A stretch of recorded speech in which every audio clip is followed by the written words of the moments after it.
I'm Tanya Avchinnikova, soft pastel artist.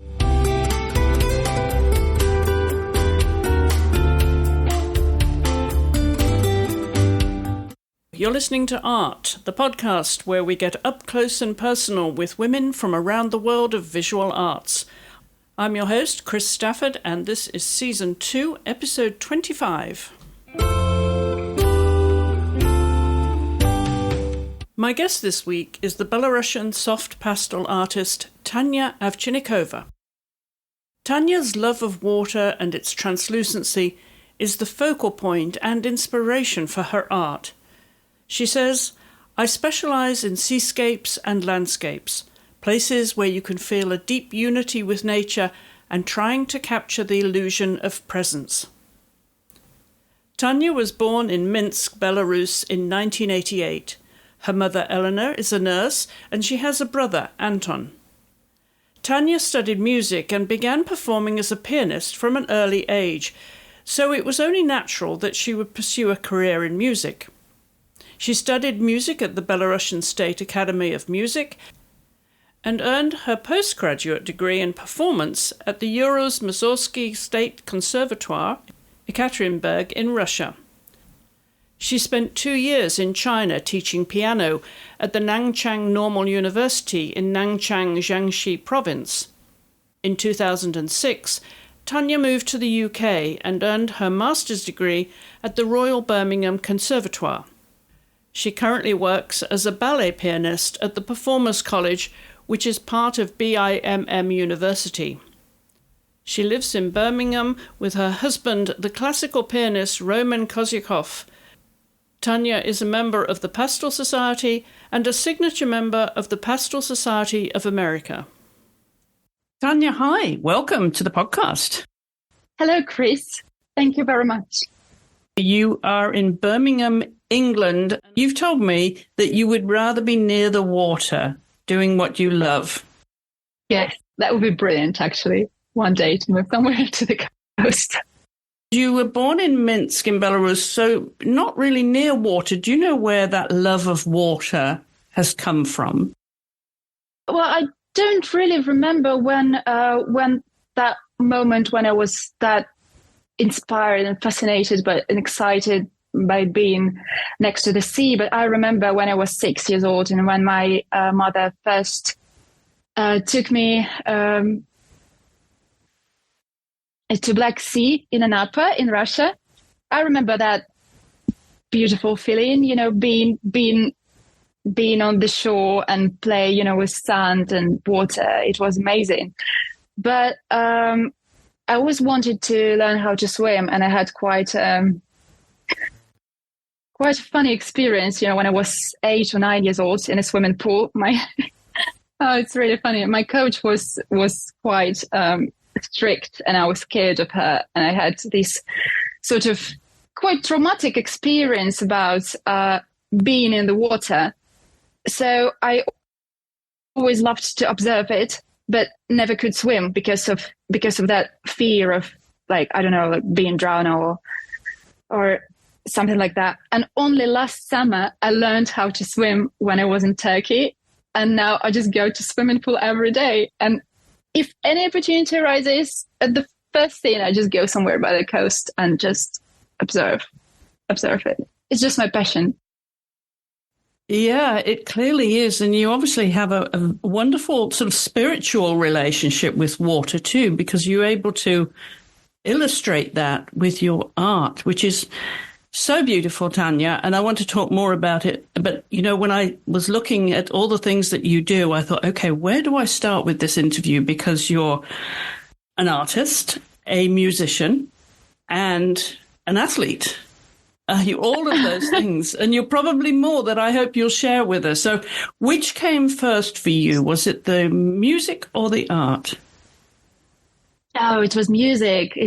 I started playing the piano when I was 6 years old. And I finished my music school and then music college and then conservatoire. And then I did my master degree and PhD in Russia. And then I came to Birmingham, and did masters in here. And then lockdown started and I became an artist. Yeah, so many talents. Now, where did you do your postgrad in Russia, Tanya? It was in Urals in Yekaterinburg, in State Conservatoire there. You're still playing today. You're married to a musician as well, so it's clearly something that's an important part of you, and you're still performing. Well, a little bit. Okay, I've seen your name on a billboard. You are performing with the Redditch Orchestra in June. So tell us more about that. Yeah, that's interesting, actually. That I was invited 4 years ago when I was still in the conservatoire here in Birmingham doing my master's degree. It was 4 years ago, and I was supposed to play Mozart concerto, and then lockdown started, and the concert was cancelled. And then I started intensively paint, and just started doing more, and then in a couple of years started doing this on a professional basis, like selling works, doing exhibitions, and then suddenly a couple of months ago, they contacted me again and said if I still would love to perform. Was different program now. It's dedicated to D-Day, and it will be a Warsaw concerto with orchestra. Different program, but I agreed because, it's nice to. I don't know. I'm quite excited to get back to the stage after such a long break. When you perform quite intensively, when you're a student or just doing this on a regular basis, you're sort of always nervous, sharing these energy with audience when you go along to the stage and play, in front of people. It's very powerful. It's very powerful energy exchange. But when it's that long break, I'm rather, the feeling is like, how is it to be on the stage again? So I'm more curious rather than nervous. If it makes sense. It's more like interesting, what's the word? I guess a fascination, with that a curiosity. Oh, yeah. Yeah. So when was the last time you played then, publicly? Like a proper recital. It was with my husband 2 years ago. We played duetto, our duo recital, with a lovely program. Actually, I wasn't supposed to play there, but I was covering one pianist who happened to be in Finland at that time. And when it came to who might be the partner, my husband just said, "Oh, but my wife is a pianist. Why not?" And they accepted us as a duetto. So I played. It was 2 years ago, and it was really fun. It was cool. It was in Leamington Spa, in a nice, beautiful venue. Yes. Leamington Spa does have some lovely venues. This concert in June is going to be in Redditch, which is Worcestershire. Yeah. We will remind everybody at the end of the show, and I'll put it in the show notes, that if anybody wants to come and watch you, if they're in the area, they can go to the Palace Theatre, Redditch, on June the 9th at 4 p.m. So good luck with that, Tanya. I hope you enjoy your return to the stage. It's beautiful to be able to do that and be able to call on those skills, and take these opportunities in life. Thank you, Chris. Yeah, but now I'm really intensively practicing every day. So a bit unusual feeling because now I'm always in front of my easel. But yeah. I want to go back to where this all began, though, Tanya, because, as I said, you were born in Minsk, Belarus in 1988. Yes. You have a brother who's also a musician and accordionist, Anton, who studied at the Academy of Music too in Minsk, where you studied. Yes. And your mother, Elena, is a nurse. So take me back to childhood and what it was like growing up in Minsk. Oh, it's interesting. I never really thought about it. I was just growing up, did everything what children do. I don't know, studying, doing some activities, did my music. My mom used to take me a lot to the opera house, to ballet, to galleries. In fact, when she was pregnant, she always listened to ballet, watched performances. So maybe I listened a lot when she was pregnant. So I sort of that was quite natural to me, probably to just love music and to do it. I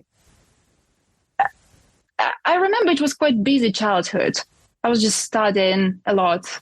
Had my 5 times per week, 4 or 5 times per week music school, because it was choir, music literature, theory of music, twice per week piano. So yeah, that was quite busy. Yeah, it was busy. That's what I remember. Now, was your mother musical then? Is that where the interest started? No, my mom never played any instrument. My grandfather played accordion. So I think my brother used to listen to him a lot, and he loved that instrument. So that's why maybe he's playing. He's very talented. My granddad was very talented, but he lived in a village, and he never actually went to music school. He never knew even notes, really. He just could play any song by ears. That was amazing. He had a fantastic technique. I remember like watching him playing, and it was just cosmic. Yeah. So yeah, no, mom never played. But I remember when I was in kindergarten, when I was 5 years old, I remember I loved our piano teacher. She was a fantastic woman. We sang a lot of songs on these like children's parties and a lot of dances. And I always stayed next to piano, watched her playing. And once I remember I told my mom, I want to play like our teacher does. And I remember Mom always wanted me to play violin, actually, but I said no. And at 6 years old, I said, no, Mom, it's going to be piano. So I was pretty confident in my choice at that time already. Yeah. That's how my piano started. I'm wondering if she sang at all, because she clearly had a strong interest in music to take you to musical performances. No, not really. She just she just loved this cultural life, just listening to music, watching, because it's like aesthetically beautiful. I love ballet as well. I love opera. I love theater.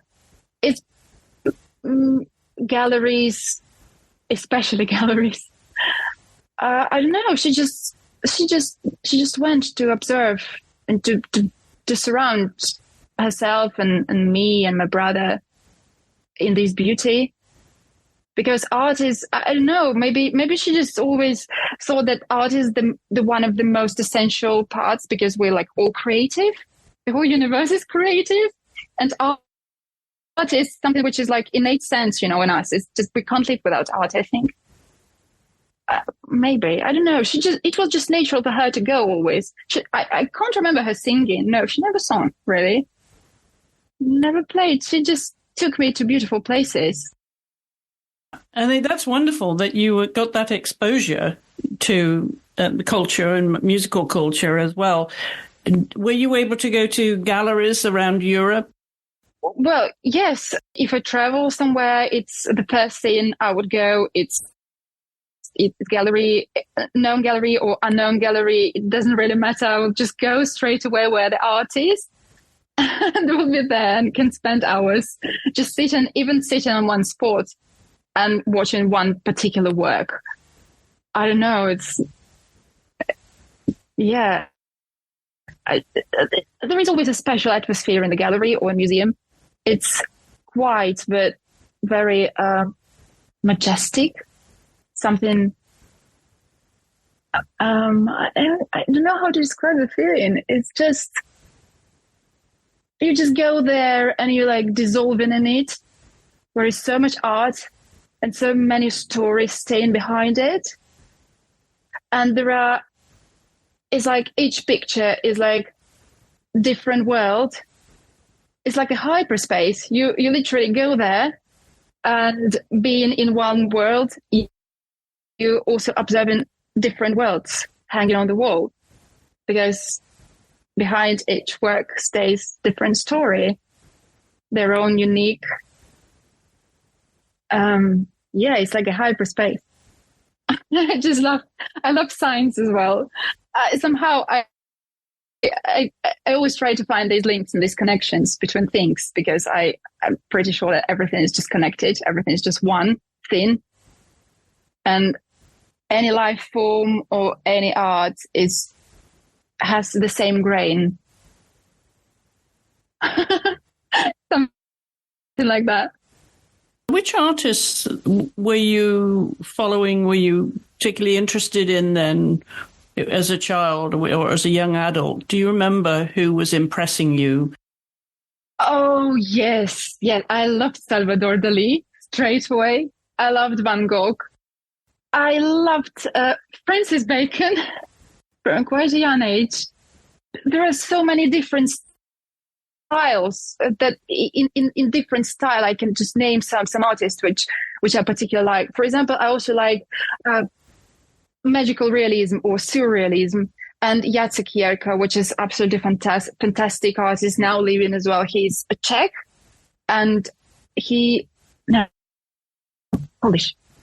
Jacek Jerka, have you heard of him? It's absolutely brilliant in terms of details and creating from the existing objects, cosmic worlds, like something which doesn't really exist, but also has such a lot of meaning in it. Beautiful. I don't know, like, I can't say that while doing my art, I was always inspired by someone's style. No, I would say I just love different type of styles and admiring to watch it. So, like being inspired not by particular style, but by the atmosphere which this or that particular painting creates. You know what I mean? More about the excitement and the joy which this or that particular artist brings into picture. So sort of like being inspired of the atmosphere he creates, not necessarily by this or that style or technique. It's just the overall impression, like if something really catches and doesn't let you go. This is what really inspiring, the energy. Yes, the atmosphere it creates. Yeah. And also, as a child, I'm wondering, because I want to talk about your athletic interests now, but as a child, were you very sporty in school? I don't know. No, it was just a general PE. It was just a general lesson. We did all these exercises, but no, I can't remember that I did any sport. And I did a couple of years when I was a little child, at 7 or 8 years old, dancing a little bit. No, it didn't go really any further. It's just a couple of years and that's it. I was sitting in front of my instrument and playing, so no, not really. You were pretty much fully absorbed then in your music, were you, as a child? Yes, it took a lot of time to develop skills and to do everything properly, because I remember I was doing a lot of recitals and competitions in a city and in the Republic. So I literally had no time for any other activities. I was literally sitting in front of instrument for many, many hours after general school. I got back, sat in front of instrument and just carry on practicing. Were you a confident musician, as a child though, or were you nervous about performing? I think that up to 10 or 12 years, it was okay. I mean, for children, it's always quite okay. But then when teenager years started, and when like more serious competitions became, of course, I was nervous. But it's normal thing to nervous, because music is music is something. When you deal with something which is not very material, really, when you deal with sounds, when you deal with something which you cannot really touch physically, it always takes a lot of emotional strength to deliver, to interpret, plus like muscle control. When you're nervous a little bit, you have to control your muscles as well. So it's a mix of different emotions. So first of all, you should touch the audience and make them believe in your interpretation, but also being yourself with a cool head to be able to control everything. So it's a big emotional exchange, which is quite exhausting sometimes. Well, it depends on program, of course, but if to do everything in a proper way, it's quite challenging. And you need to just be quite emotionally strong. And well, yeah, the more you do it, more you perform, then you sort of perceive it as your job, I think, and you're nervous less. But at the same time, you'll. It's quite impossible not to nervous before the stage. You're always nervous. Then, already when you are by your piano, then you actually stress less rather than before the stage. Like the moment of awaiting going to the stage is quite well, no, not really stressful. I mean, if you're ready, then why would you be stressed? It's more about like excitement. And also when you perform, you're quite fragile in front of music. It makes you feel fragile because you want to deliver all the emotions, to interpret the musical text as much right as a composer probably thought it should sound. I don't know. It's a mix of everything. It's music. Also, by learning everything carefully, then you need to feel free to go with the flow. Sometimes let it go, sometimes spontaneous, sometimes more controlled. I don't know. It's every time is different. So being both a successful musician and a successful artist, you talked about the emotions that music and performing music inspires and generates in you. I'm wondering what the comparison is with your art now. How does the art make you feel? Yes, it keeps emotions in balance. It keeps emotions in balance. And that's why, I don't know, I just can't live without painting now at the moment. I feel more comfortable just sitting alone in my studio and paint. And it's also very exciting, calm, but very exciting at the same time, because one of the biggest parts of work in progress is traveling. And then when you travel to a beautiful place, which you're obviously always excited about, find spiritual calmness, I don't know, inspiration there. And then when you get back to your studio with every single mark making, you just live through all these memories again and again. So meaning that not being physically at that place, you still can be there. And every time when you paint this piece, that place where you've been before, you sort of living through all these emotions again. I think it's just amazing that you can travel anywhere you want by just painting, sitting in your studio. So yes, art keeps emotions in balance and makes you feel focused and calm. It's a very pleasant feeling to touch the surface with pastels. Also, it's a lot of time to think, to organize things, to plan something. I don't know, meditative, like a therapy. Beautiful.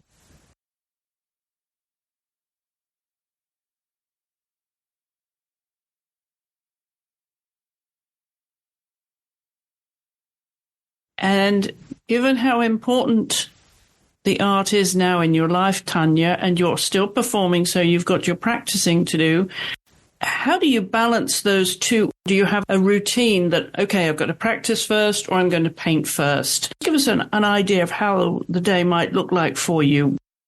Yes. Well, it's a little complicated because I also have a day job in a performers college. I work in performers college as a ballet pianist, meaning that every morning I go to work and get back around 6, 7 in the evening and still paint every day. So I sometimes paint at night. And literally yesterday, I went to bed at 4 o'clock. At 4 a.m.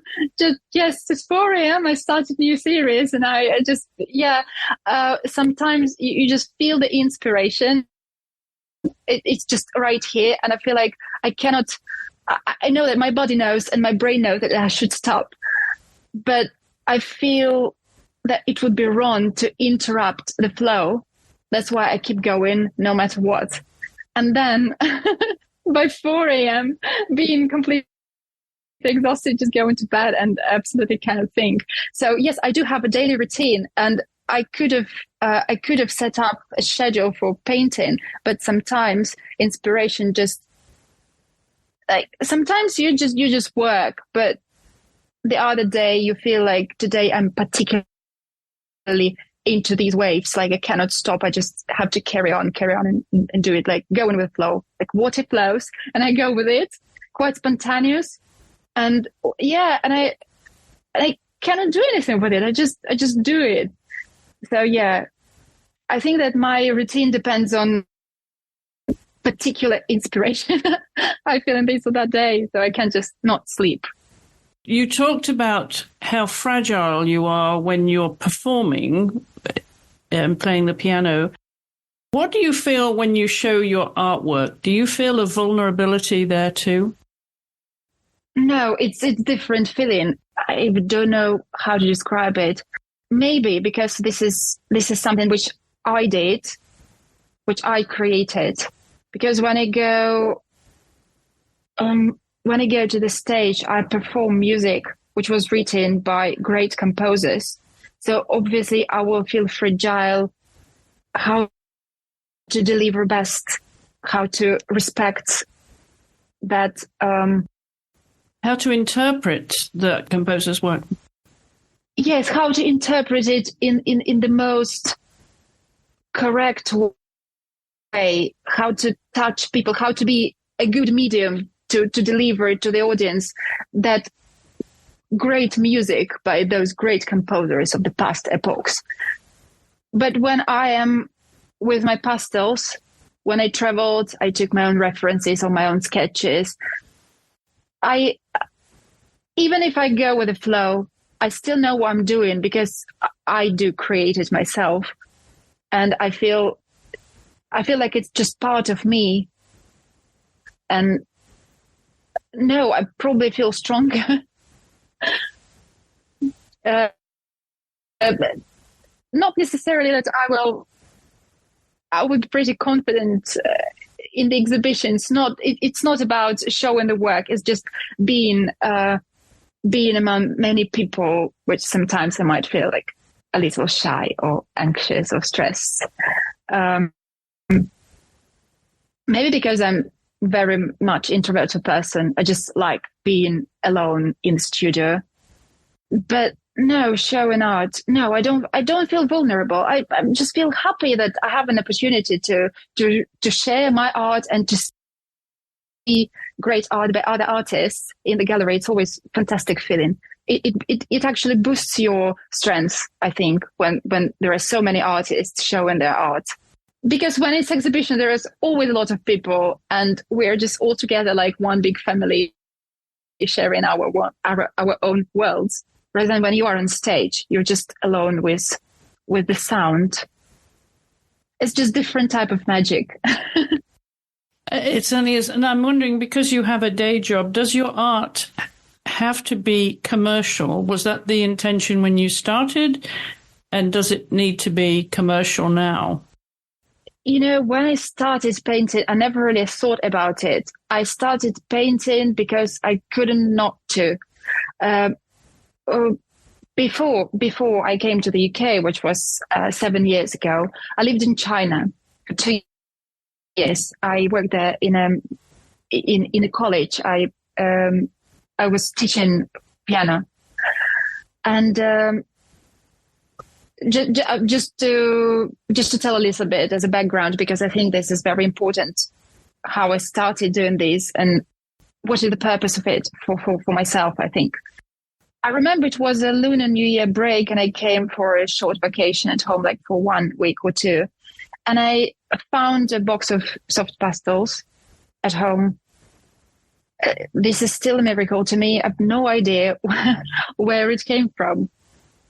So I just started exploring it and started learning, watching videos, started learning brands, discovering pastel artists, reading books. And I so fall in love with this medium that I didn't really try anything else. I tried a little bit of watercolor, but I just stick to pastels for 6 years now. And when I worked in China, I felt quite lonely because I went there alone.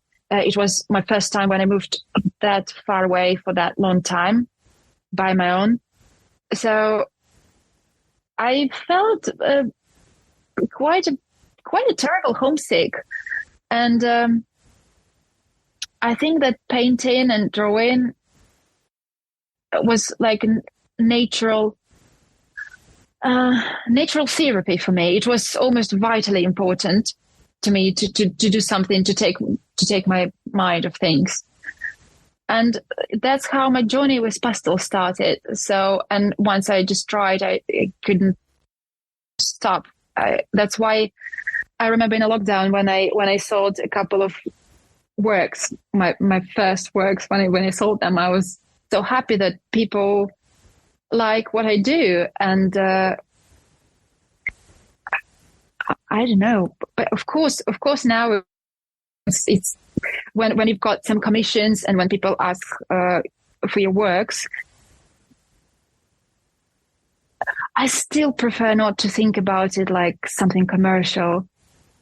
I always thought that if I start thinking about this, that the magic disappears. I don't know, this is still magic to me. I do it because I cannot not to. And if someone likes, then it's amazing. Then I'm just super happy to share it. Now it's getting more serious, and now exhibitions, and I've got a membership. Now I'm member of Pastel Society UK and a signature artist of Pastel Society of America. So now exhibitions is something what I do quite regularly, and this is part of my job, and big part of my job from the educational point of view as well. When you go to the exhibitions, you show your work, but you also learn a lot from other artists about the technique, about the body of work, about framing, about representation, like anything. So this is important, but I don't think about it as a commercial. It would be great to do it as a full-time, yes, but still, because I want to paint. Yeah, something like that. I don't know. What's your mother's reaction to you becoming an artist? Oh, she loves it. She's laughing all the time, like, oh, like you went to the UK as a musician, and now you're an artist there. She always laughing. She said, you're studying for ages, and now you see, and now you didn't need to study to be an artist. But I have to say that the conservatoire professional education actually helped a lot in maybe becoming more confident in painting. I don't have a professional background in art, but when I paint, I think that all the laws, all the same, of phrasing, of tonality, of the main culmination, the main focus of the work, then the law of perspective. All these laws are all the same: movement, phrasing, tone, because harmonies, they are colorful, same like paints, right? So it's just different type of art, but different kind of art, but they all have the main grain is movement and tone, the mood, law of perspective, of proportion, of the form. It's just all the same. So yeah, there are so many things which are similar. Same with the poetry, right? Like the sense of form and the sense of proportion. A rhythm, yes. And when you paint water, it's so rhythmic. Waves, their movement. Same like if you would phrase in when you perform. Going with the flow or breathing. Would you enjoy people watching you paint, though, Tanya? That's another dimension to it. Or do you like to paint in private? I never tried. I don't know. I don't know. Yeah, this is also performance then, like demonstrating. Yes, exactly. It's performative art. Yeah. I don't know if someone would be interested to watch. Why not? That would be interesting. I even cannot predict the emotions I might feel at the time. I don't know. Maybe that would be interesting. There would be something similar. I might feel something similar when I'm on the stage, I guess. However, I'm thinking now. It's interesting. I don't know. Who do you listen to when you are creating your art? Do you have favorites that you listen to, or do you mix it up? Because your playlist is very varied. Oh yeah. But I love electronic music very much. But I should say that when I paint, I don't really listen to music. Either I paint in quiet, or I put some movies on the background and I don't even watch it. I just like someone's talking on the background. Not necessarily music, rarely. I listen to music on trains or when I walk to change a little bit the reality around, because with sound is a very powerful thing. You can literally create your own mood by listening to when you walk, or you can change the perception of the space by listening to this or that particular sound. So for me, it's never songs. That's why, because words might interrupt the atmosphere which you can create, if it makes sense. I like it when it's not songs, it's instrumental and electronic music only for me, unless it's Radiohead. Do you write music at all? Are you composed? Well, a little bit. I did a couple of electronic tracks, and also I did a little bit of piano miniatures, but not because I wanted to compose just for like a musical track. I did this for my works. Sometimes when I post something, I just feel sort of like a melody in my head, and sometimes I can just write it for this painting to accompany the post, to accompany the mood of this painting. I haven't done this for a long. I used to do this, not anymore somehow. But more practice piano, I think maybe I'll give it a go later. I don't know. Do you have ambitions and goals left in music with your piano playing, or is there somewhere you want to go with this? Honestly, I'm just so very much into art now that I performed quite a lot, and I was teaching music for 18 years. So, no, I'm just enjoying my quiet and studio. No, I just want to develop my art mostly at the moment, and it's somehow it's a big part of my life. It's my world, really. It's my magic. Yeah, it's a different journey, isn't it? A next phase in your life story. So what are the goals with your art? I would not say like I have a particular goal. The goal would be if I just keep doing what I'm doing, if I always have an opportunity to do this, always being inspired, always feel confident to share my work. I just want to paint, and I don't want this disappear. This feeling, which is growing every single day, more and more. I feel like I just can't live. It's my life now, and that's how I live. And yeah, to be a full-time artist, to have a nice bigger studio, to live somewhere by the sea where I can just create, and to feel myself closer to nature, to dissolve myself in it, and just to create, and to carry on doing exhibitions, and to share my work.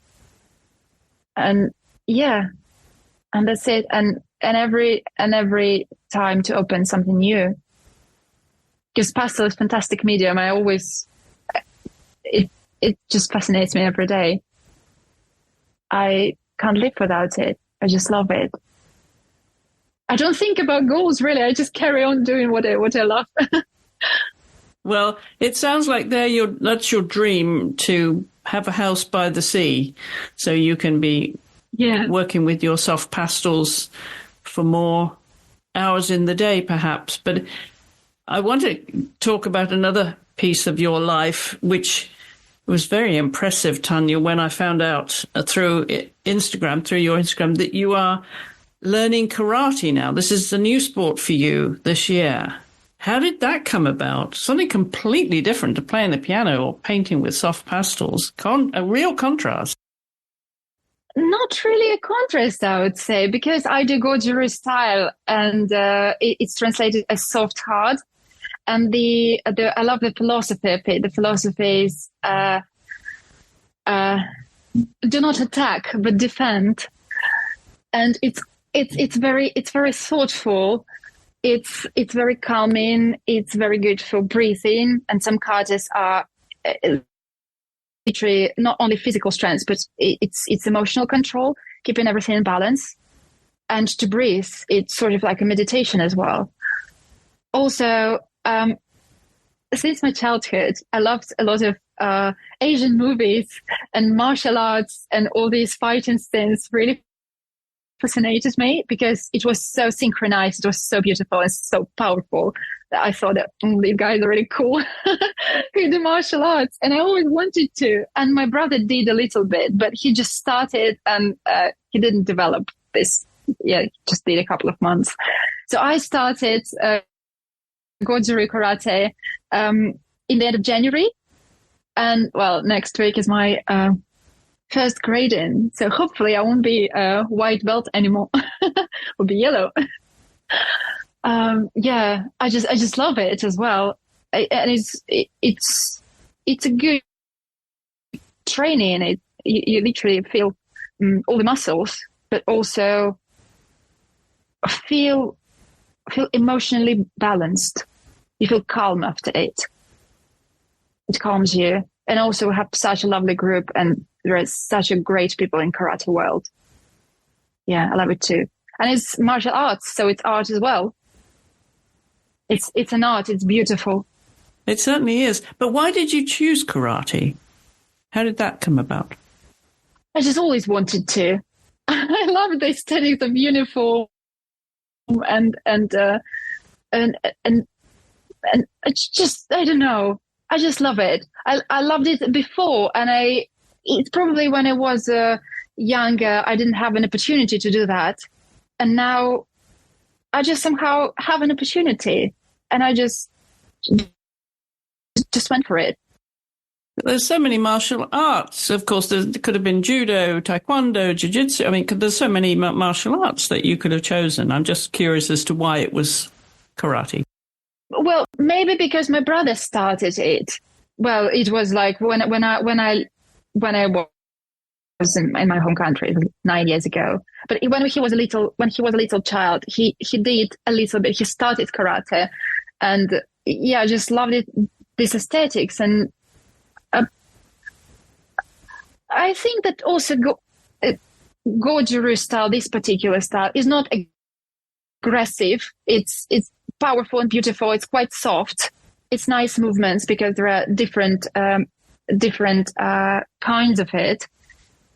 It's just this one. I don't know. It fits to. It's quite feminine as well. It might be quite feminine. I don't know how to describe this, but it's not that super powerfully aggressive like some other types of martial arts will be. It's like really art. It's nice, and yeah, and there are many women in our group doing it. It's beautiful. Well, clearly there are many pieces to your life now, and you're keeping very busy. But I'm wondering, being a wife as well, and obviously running a home with so many choices, if I was to say to you, Tanya, okay, you can do anything today. You don't have to do anything.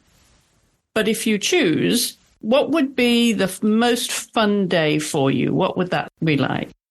I would just go straight away to carry on with my new series. Probably I would go back straight to my painting. Because this is how I feel at the moment. It's just, I just think about this idea was born, and now I'm just working on it. I don't know. You know, you could go out for a nice hike with your husband. So many things that you could do with your day. Oh, okay, that's what you mean. No, I would go somewhere by the coast in any direction here in the UK. I don't mind. It's just to be closer to the sea. But if I have an opportunity to take my easel and my pastels with me, I would definitely do it. Okay, so is it taking your husband with you if you were to go to the sea with your pastels? Does he have to come with you, or would you rather be on your own? Oh, well, sometimes. You have to tell the truth now, Tanya, because he could be listening to this show afterwards. Well, no, sometimes, like literally 2 days ago, I went to Penzance, but I was on my own because I just sometimes need this space just to be on my own, to take as much time by the sea as I want. I'm not quite sure that my husband would survive 2 hours somewhere sitting on one spot observing waves. He would be definitely got bored with this. So yeah, he knows that sometimes I just need this time to get on my own and to take my references and to stay at one place as much as I need to feel the vibrations, and then with a new inspiration get back to the studio and leave all these emotions again. Yeah, something like that. I hope by now we've got people really interested in your artwork, because it really is beautiful what you're creating. So where could we find it in galleries if people want to go and view your work now? The closest exhibition will be in June from 25th to 29th of June in Mall Galleries in London. I'll be exhibiting with the Society of Women Artists. I'll be exhibiting 2 small surfaces from Surface Cornwall series. And then it will be one exhibition, World Pastel exhibition in Albuquerque. I'll exhibit one large work in there. Yes, and at the moment I just getting ready for a couple of more exhibitions, but they're in stage of preparations. And any travel plans for you? Are you going back to Belarus? Do you get a chance to go back, visit family? Not at the moment. Not at the moment. I think that the situation is not that stable to be able to freely travel, unfortunately. But I might see my family somewhere in Turkey, maybe, or Lithuania. There are options to see them in the end of this summer. Yes, that's the plan. What do you miss about the culture of Belarus, though, and the cuisine? Because often it's the food we miss if we live in another country. It doesn't really exist in here. And I don't, this particular thing, which I cannot buy here, it's quite a stiff sour cream coated in chocolate. It's stiff, sweety, like sour cream, but it's like a bar which is coated in the chocolate. I don't know. This word doesn't really exist here in English. I can't describe it. It's very sweet and tasty, and that's what I really, really miss. The first thing when I go back to my home country, I just grab a lot, the whole bag of it. Yeah. But no, food is great in Belarus. Food is great, but it's not the food I really miss. It's just some particular streets where we used to walk with my brother. So I miss my brother a lot. And some particular cafes and some particular cinemas. And also people who I know who are very dear to me. So it's actually not about the really place. It's about the atmosphere which people create. So yes, I just miss my family. I'm not quite sure that I really very much attached to places. It's just, if the places is beautiful, I feel comfortable. It's about people, really. I'm happy being here in the UK. It feels like home now. So all I want is just to see my brother and mum just somewhere, no matter where, really.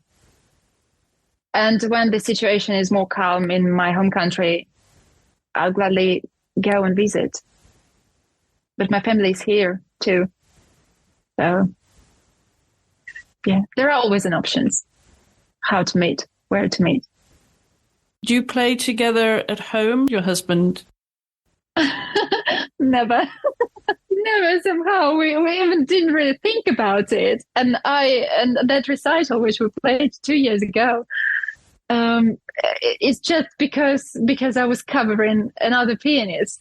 So no, not really. Even when we studied together here in the conservatoire, we didn't really think about playing together. It was always solo, and maybe for the future. That's, I don't know. That's dangerous. We would probably fight. There's a recital there in the future, I think, with the two of you.